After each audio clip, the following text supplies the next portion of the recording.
তার সময় যুক্তরাষ্ট্রের সাথে একেবারে শেষ মুহূর্তে একটা তড়িঘড়ি করে চুক্তি হলো। তো আমি তখন যিনি প্রেস সচিব ছিলেন তার বক্তব্যের মাধ্যমে জানতে পারলাম যে এসব নিয়ে অনেকদিন ধরে ক্যাবিনেটে কথাবার্তা হয়েছে। তার মানে নিশ্চয়ই আপনিও জানতেন যে এই চুক্তি হবে বা হচ্ছে এই ধরনের কিছু, কারণ তিনি বলেছেন যে 1 বছর ধরে নাকি কথাবার্তা হচ্ছে। এই চুক্তির বিষয়ে বিভিন্ন সময়ে বিভিন্ন আলাপ আলোচনা কান কথার মতো শুনেছি, কিন্তু অফিসিয়ালি কোনো আলোচনা আমি অংশ ছিলাম না। হয়তো যদি ক্যাবিনেট আলাপ হয়েও থাকে, হয়তো আমি সেদিন উপস্থিত ছিলাম না, অথবা আমি এই চুক্তি নিয়ে রাজনৈতিক মহলেও বিভিন্ন আলাপ আলোচনা চলছিল। বিএনপি তখন বলছিল যে সরকার কি এরকম কোনো চুক্তি করতে পারে কিনা, সরকার তো এই এখতিয়ার নাই, অন্তর্বর্তীকালীন সরকার কেন করবে।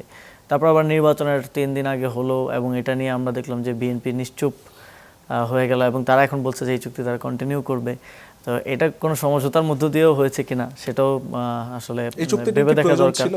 তবে চুক্তিটার বিষয়ে আমি একটু সামারি পড়ার চেষ্টা করেছিলাম, দেখার চেষ্টা করেছিলাম। আসলে সেটা যদি সাদা চোখে আমি সাধারণ জনগণ হিসেবে যদি দেখি, এটা বাংলাদেশের জন্য খুব একটা ভালো হয়েছে বলে আমার মনে হয় না। অনেক যুক্তি দেন যে বাংলাদেশের ট্যারিফ সমস্যার সমাধানের জন্য যখন ট্যারিফ বাড়িয়ে দিলেন ট্রাম্প, তখন সেটাকে কমিয়ে আনার জন্য এই চুক্তিটা করতে হয়েছে।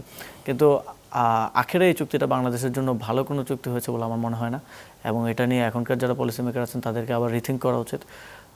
আমরা যে কোনো দেশের সাথে আমাদের কূটনৈতিক সম্পর্ক সবসময় এই দেনা পাওনার হিসাবটা সবসময় ইকুয়াল জায়গায় থাকা উচিত। এটা কখনোই অন্যদের জন্য হেভি, আমাদের জন্য হালকা হওয়া উচিত না।